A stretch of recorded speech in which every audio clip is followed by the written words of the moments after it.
Hello guys, నేను మా చెల్లి అలానే మా బాబు ముగ్గురం కలిపి శ్రీకాకుళం అయితే వెళ్ళాము. మా బాబు అయితే ఇక్కడ హాయ్ చెప్తున్నాడు మీ అందరికీ. నేను ఏ ముహూర్తాన నా స్పెట్స్ అనేవి కొనుక్కున్నానో తెలియదు కానండి, అవి ఎప్పుడూ విరిగిపోవడమే. అది ఎవరి వల్ల అంటే మా బాబు వల్ల.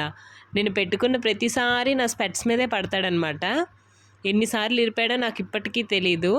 ప్రతిసారి శ్రీకాకుళం వచ్చినప్పుడంతా వాటిని బాగు చేసుకుంటేనే నా టైం సరిపోతుంది. శ్రీకాకుళంలో ఉన్న లెన్స్ కార్ట్కి అయితే వెళ్ళాము. అక్కడే నేను తీసుకున్నాను స్పెట్స్. వాళ్ళే ఫ్రీ సర్వీస్ అనేది చేస్తారు. నెక్స్ట్ అక్కడ నుంచి ఎస్ఆర్ షాపింగ్ మాల్కి అయితే వెళ్ళాము. మా చెల్లి లంగావాణి తీసుకుంటానంటే వెళ్ళామన్నమాట. షాప్లో ఉన్న లంగావాణిలన్నీ చూసాము. మాకు పెద్దగా నచ్చలేదు, ఇంకా తీసుకోకుండా వచ్చేసాము. నెక్స్ట్ అక్కడ నుంచి కాంగ్స్ కిచెన్కి అయితే వెళ్ళాము. ఉమెన్స్ రోడ్లో ఉంది. నేనైతే వెజ్, అలానే మా చెల్లి అయితే నాన్ వెజ్ నూడిల్స్ అయితే చెప్పుకొని తినేసాము.